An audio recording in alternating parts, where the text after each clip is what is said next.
El mundo entero sabe algo. Obviamente que hay países que no lo respetan. Y prueba de ello es lo que acabó de pasar con el ataque israelí al consulado de Irán en Damasco, Siria. Ujú. Pero todo el mundo sabe que si hay algo que se respeta en el mundo o que se intenta respetar, es el local de una legación diplomática. Porque ahí está representado el Estado de otro Estado. Y aquí funciona un viejo dicho de la sabiduría religiosa judía, no de los judíos de ahora, me refiero a Gilel. No hagas a otro lo que no quieres que a ti te hagan. O sea, no quisiéramos que nuestra embajada, el suelo de esa embajada, la zona donde quede local, sea allanado, sea osado. Eso no puede ser. Y el Ecuador se dio el lujo de asaltar una embajada. El gobierno del Ecuador se dio el lujo. O sea, nos retrató, como dice el presidente de México, que obviamente es referido al gobierno, nos compara con los gorilas y dice con respeto a los gorilas. O sea, lo que se hizo es salvaje. Salvaje, tanto que lo condenó todo el mundo. Y lo condenó incluso Estados Unidos, el Consejo Permanente de la OEA. Lo condenó porque si un país no condena eso, sencillamente prepárate que hagan lo mismo con tu embajada o con tu consulado. Pero aquí viene un tema que es importante verlo. La ministra Mónica Palencia intentó lavarse su responsabilidad sobre este tema, cuando ella tiene total responsabilidad en el tema, diciendo: yo no participé en la decisión, yo no estuve en el tema, yo le pedí al presidente Noboa que me excuse. Pero luego tuvo una intervención en una entrevista que le hacen. En aquella dice lo siguiente, dice: tienen que entender que en el Ecuador vivíamos un estado de necesidad. Entonces, esto para el público llano, que no tiene por qué conocer el derecho, la norma jurídica en profundidad. El estado de necesidad es, para que me entiendan en un lenguaje popular, es cometer un mal, no cometer un bien, cometer un mal menor para precautelar un mal, para que no se produzca un mal mayor. Entonces, es el estado de necesidad. O sea, que el mal menor fue asaltar una embajada, porque había que evitar que Jorge Glass, que tenía el asilo diplomático, salga para México. O sea, no importaba asaltar una embajada. Pero aquí hay que decir una cosa que es clave.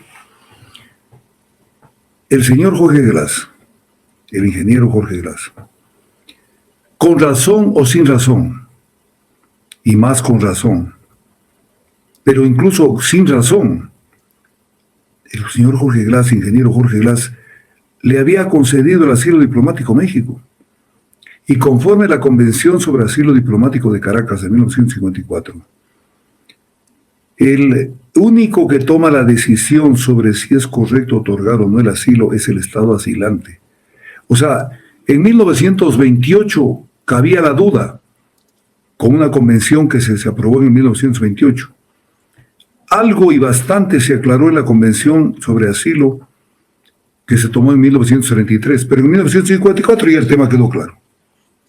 Incluso el artículo 9 de la Convención sobre Asilo Diplomático dice que el país territorial, que viene a ser el Ecuador, puede presentar todos los alegatos que se cree asistido y que el gobierno del Estado asilante tiene que recibir esa información, pero, dice, pero al final la decisión la toma el Estado asilante. O sea, esto no es una discusión. Y siguen discutiendo sobre un tema tan obvio. Está concedido el asilo diplomático, que aquí me paro un ratito con tu venia para explicar lo siguiente. En el momento que el gobierno mexicano le dio el asilo a México, él ya tenía que estar en México. Porque el asilo diplomático no es más que un puente al asilo territorial. ¿Por qué es asilo diplomático? ¿Por qué se lo llama? Porque te lo tienen que dar en una embajada, fundamentalmente en una embajada. Pero inmediatamente tienen que dar el país territorial, en este caso Ecuador, tiene que dar el salvoconducto, para que esa persona salga del Ecuador, que está de una manera perentoria, esté en una embajada, para que vaya al país que le otorgó el asilo. Entonces aquí viene un tema con el cual jugó Roberto Izurieta y su combo. Y esto lo ha manejado como un discurso repetitivo, mintiendo al mundo y al Ecuador. Es que se iba a fugar Glass. No es que se iba a fugar Glass. Glass tenía que ir a México, y eso no era una fuga. Y tenemos la sospecha y la certeza de que iba a salir a México. Obvio, pues. O sea, al pueblo de pronto lo quiere engañar. Obvio que tenía que ir a México, por eso le dieron el asilo. Por eso lo digo, el asilo es nada más que el asilo diplomático para que vaya a gozar del asilo territorial en México. Y esto es lo que evitaron. Pero viene una siguiente apreciación sobre el tema. Jorge Glass, al día de hoy, 17 de abril, él goza de la condición de asilado. ¿Quién se la ha quitado? El hecho de que se ha cometido un acto inhumano, torpe, degradante, de haber asaltado la embajada, no implica de que él no siga siendo asilado. Aparte de que el mismo juez, Luis Rivera, que en fecha del 5 de enero del 2024 ordenó la captura de Glass, él dijo una frase que hay que recordarla: no podemos dictar más medidas porque él está en otro territorio, territorio extranjero, en la embajada. O sea, eso es una prueba plena de que esto fue una violación de la soberanía mexicana.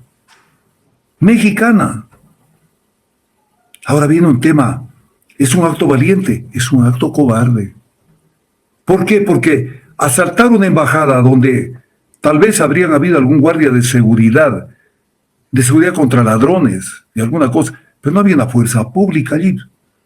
Y entrar con todo un aparataje, armados hasta los dientes, porque iban a recuperar a no sé a quién, lo iban a recuperar de allí. Hacer eso es un acto cobarde. Y más cobarde porque lo están haciendo un país que no está cerca del Ecuador ni es limítrofe. A ver si hubieran hecho eso con la Embajada de Colombia. A ver si hubieran hecho eso con la Embajada de Colombia, que está ahí limítrofe con nosotros.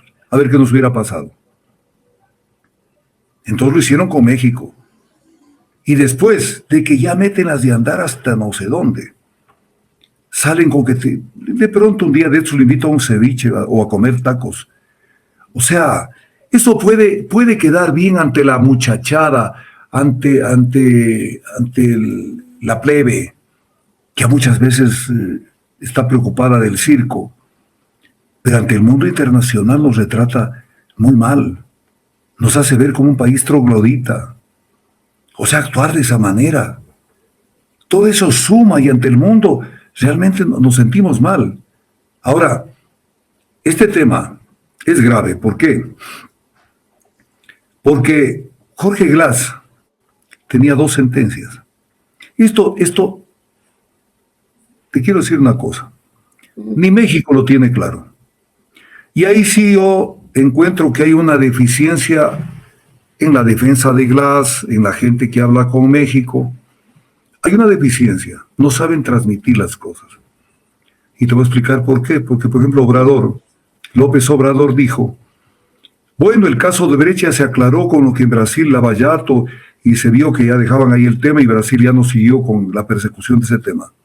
Que sí es cierto, pero ese no era el tema. Y lo voy a explicar con maicitos, como decimos en la sierra. Listo. Jorge Glass tenía 2 sentencias. La sentencia por asociación ilícita y la sentencia por cohecho, que en suma las 2 unificadas, conforme lo permite el Código Orgánico Penal vigente a la fecha del cometimiento de la supuesta infracción, se unificaron y él tenía que purgar 8 años. Jorge Glass, esto no termina de entender la gente, y yo les pido a la gente que ya bajen el odio, porque mañana un pariente de ustedes, un familiar, puede caer en una situación igual. O sea, cuando a Jorge Glass le unificaron la pena, habían voces, obviamente los medios tradicionales, que son los que alimentan ese resentimiento y ese odio. Decían, ¿y por qué le unifican? Si el Código Orgánico Integral Penal no permite la unificación de las penas. Por un hecho elemental, pues, Henry, de que la unificación de las penas es una figura jurídica contemplada en el Código Penal vigente a la fecha del cometimiento de la supuesta infracción, que rige sobre Glass toda la normativa jurídica y constitucional de la fecha en que él supuestamente cometió el ilícito. Y el Código Penal anterior contemplaba la unificación de penas, pero tal es el odio. ¿Y por qué le unifican? Porque eso le hacen a Raimundo y todo el mundo. ¿Por qué no lo tenían que hacer con Glass? Ok, se unificó. Luego le dan la libertad provisional, bajo el régimen previsto en el Código Orgánico Integral Penal, como les dan a centenares y miles de presos. Pasado cierto tiempo y dependiendo de la conducta que se ha tenido en el centro carcelario, se le da la libertad. Y le dieron libertad. ¿Por qué le dan la libertad? Porque el Código Orgánico Integral Penal permite esa figura. No es una figura anormal, porque en todo quieren ver que ha habido algo para que salga. Que no sé qué, que Leandro Norero habló con no sé qué. Él tenía derecho, con ayuda o sin ayuda, a salir de la cárcel. Él ya cumplió más de 5 años, de 5 años en la cárcel.